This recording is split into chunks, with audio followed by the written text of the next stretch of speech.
దానవాసురుల మధ్య సమరభేరి మ్రోగనుంది. అసురగణం భీతిల్లే శక్తి ఉన్న ఆ మణి దుష్టుల చేతుల్లో పడి ఈ బ్రహ్మాండానికే పెనుముప్పుగా మారేలోగా ఆపడం నీ వల్లే అవుతుంది. నేనొక్కడినే ఎలా ఆపగలను? ఒక్కడివేనా?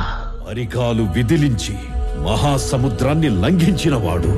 శతయోజన శత శతయోజన శతయోజన శత పరిలంఘన. రాక్షస సైన్యాన్ని మట్టుబెట్టి రావణుడి సింహాసనాన్ని కంపించినవాడు.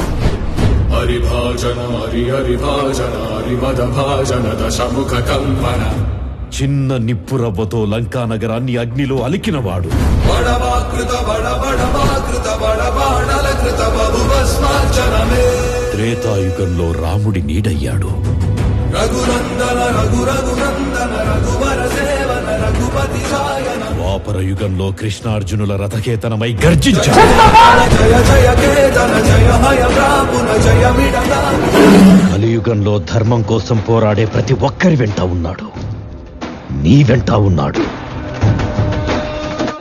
ధర్మ ధర్మ నిర్వహణ కోరిన దర్పకూడ దుర్జయ సమమౌలని చాటిన నాటి పురాణ ప్రబోధం నలుచరకులుగా.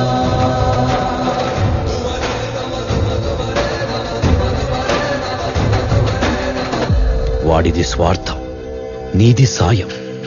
స్వార్థం ఓడిపోవాలి, సాయం గెలవాలి.